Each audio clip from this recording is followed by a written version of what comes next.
Halo warga yang berbahagia, dengan saya Muhammad Ridwan B. Selamat datang. Konten ini akan membahas tentang 10 kesalahan fatal yang sering dilakukan jamaah saat umroh. Pastikan tonton video ini sampai selesai agar tidak terjebak dalam 10 kesalahan ini, khususnya nomor 7.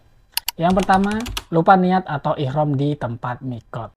Banyak jamaah yang tidak memahami pentingnya niat di lokasi mikot. Jika terlewat, harus membayar dam.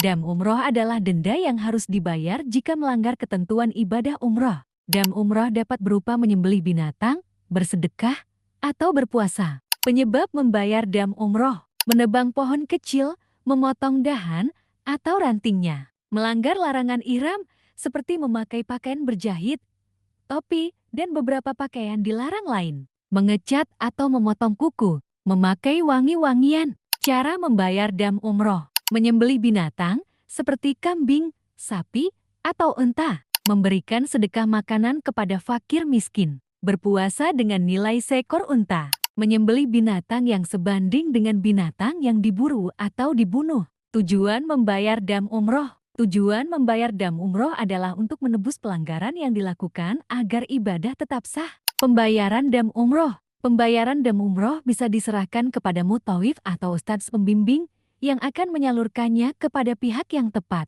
Jadi jangan pernah anggap remeh niat ya teman-teman. Segala sesuatu itu kan dimulai dari niatnya dulu.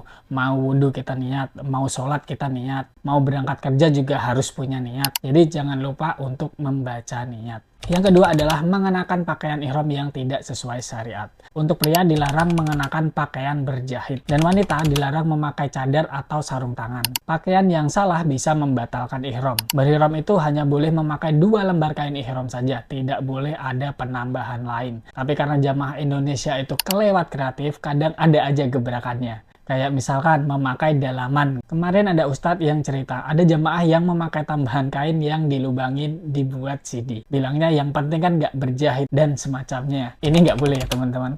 Pokoknya hanya boleh memakai 2 kain ihram saja. Walaupun memang agak risih ya ketika kita tuh tidak memakai apapun gitu sebagai dalaman gitu. Tapi ya nggak apa-apa gitu. Emang memakai ihram tuh ya begitu. Yang lain juga pasti akan semuanya seperti itu gitu. Yang ketiga adalah kurang memahami larangan dalam keadaan berihram.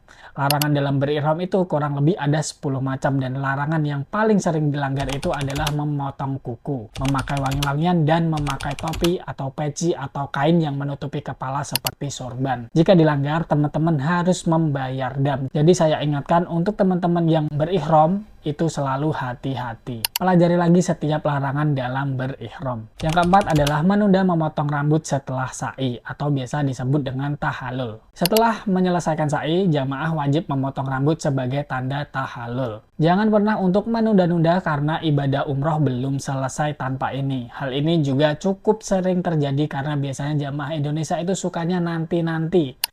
Nanti aja setelah sampai hotel, nanti dulu deh mau ke toilet dan sebagainya. Pokoknya setelah teman-teman selesai sa'i dan keluar dari Bukit Marwah, teman-teman langsung melaksanakan tahallul atau memotong rambut sebagian. Kalau sudah dilakukan di situ, aman, ibadah umrohnya selesai dan pokoknya teman-teman sudah bisa tenang. Udah nggak ada tanggungan apapun lagi setelah melakukan tahallul. Yang kelima adalah tidak menjaga wudhu saat tawaf. Ingat, wudhu adalah syarat sahnya tawaf. Jika batal di tengah tawaf, wajib mengulangi dari awal putaran terakhir.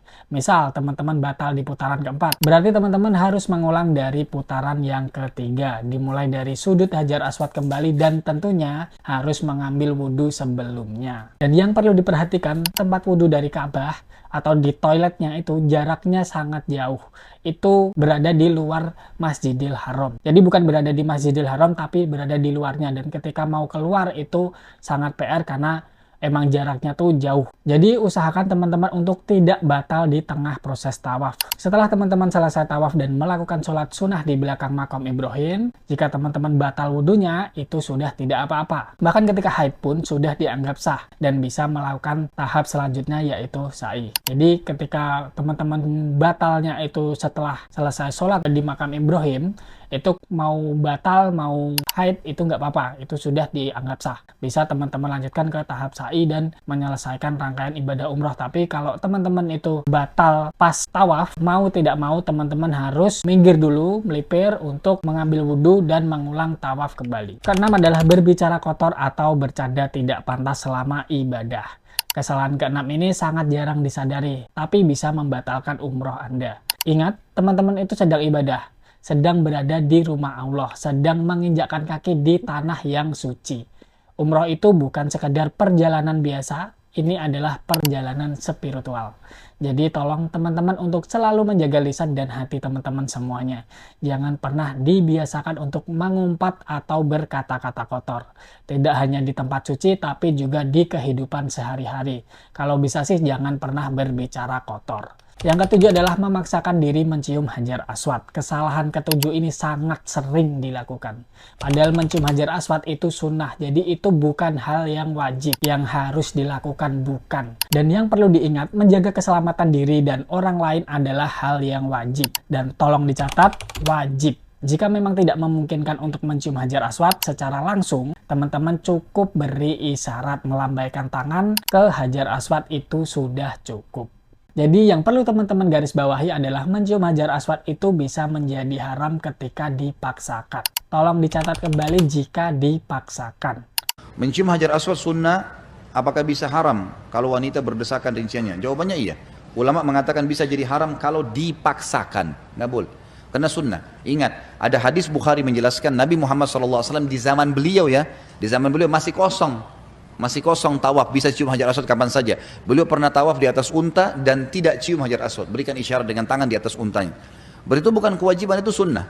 Apalagi sekarang, kalau sekarang saya selalu larang jemaah saya. Karena sudah jadi fitnah. Orang siku-sikuan, orang pukul-pukulan, untuk apa nih? Gitu kan? Lebih baik jangan. Berikan isyarat dengan tangan selesai. Kalau memang ada kemudahan, alhamdulillah. Yang kedelapan, mengutamakan belanja dan foto dibandingkan ibadah. Ini perlu diingat kembali ya teman-teman. Sebenarnya teman-teman itu ke Tanah Suci mau ngapain? Tolong diluruskan kembali niatnya. Dan dipegang teguh tentunya. Kalau mau ibadah ya fokus dulu ke ibadahnya. Jangan malah mengkesampingkan ibadah dan terlalu fokus dalam foto-foto maupun video jalan-jalannya. Dan banyak juga jamaah yang tergoda oleh pusat perbelanjaan di sekitar Masjidil Haram dan Masjid Nabawi. Ini biasanya sih ibu-ibu ya. Perlu kembali diingat, prioritaskan ibadah bukan duniawi. Diingatkan kembali ya untuk semuanya. Kesembilan adalah tidak mempelajari manasik umroh dengan benar. Ini banyak banget terjadi. Banyak jamaah hanya mengandalkan pembimbing tanpa memahami sendiri tata cara umroh yang sah. Di sana itu kadang kredit teman-teman. Kita tidak boleh hanya mengandalkan pembimbing saja. Misalkan kita tawaf dalam keadaan hujan, atau kita tidak diperbolehkan memakai transmitter, dan kita berada di barisan paling belakang rombongan, tidak mendengar doa dari pembimbing atau ustadznya, atau bahkan malah terpisah dari rombongan. Kita mau gimana kalau kayak gitu? Kalau nggak memahami doa-doanya. Atau apa yang harus kita lakukan selama tawaf? Sepanjang melakukan ibadah umrah tuh ngapain aja ya gitu. Kita harus tahu. Jangan sampai ibadah teman-teman terganggu karena ketidaktahuan. Jadi sebelum teman-teman berangkat umroh, bekali dulu teman-teman dengan pengetahuan tentang doa, pengetahuan tentang tata cara, semua sebisa mungkin disiapkan dengan baik agar umroh kita bisa berjalan lancar dan bisa diterima dengan sempurna. Yang nomor 10 adalah tidak menghitung siklus menstruasi. Bagi para jamaah perempuan yang mau berangkat ke Tanah Suci, tolong perhatikan siklus menstruasinya. Usahakan berangkat umroh disesuaikan dengan siklus menstruasinya kalau memungkinkan gitu. Karena akan sangat sayang sekali ketika teman-teman sampai di Tanah Suci namun tidak bisa melakukan ibadah dengan maksimal. Mungkin juga bisa menyiapkan pil penunda haid atau apapun yang bisa dilakukan untuk mengatasi masalah tersebut. Itulah 10 kesalahan fatal yang sering dilakukan para jamaah umroh. Jangan biarkan perjalanan suci Anda ternodai oleh kelalaian kecil yang berdampak besar. Jika video ini bermanfaat, jangan lupa untuk like, subscribe, dan share agar semakin banyak yang tahu dan bisa menjalankan ibadah umroh dengan benar. Semoga Allah memudahkan langkah kita semua menuju Baitullah dan menerima amal ibadah kita semua. Amin. Semoga konten ini bermanfaat. Sampai jumpa di konten berikutnya. Terima kasih. Kontennya udah selesai, teman-teman bisa skip video ini mulai dari sekarang. Ini cuma penambahan waktu agar pas di 10 menit. Terima kasih teman-teman.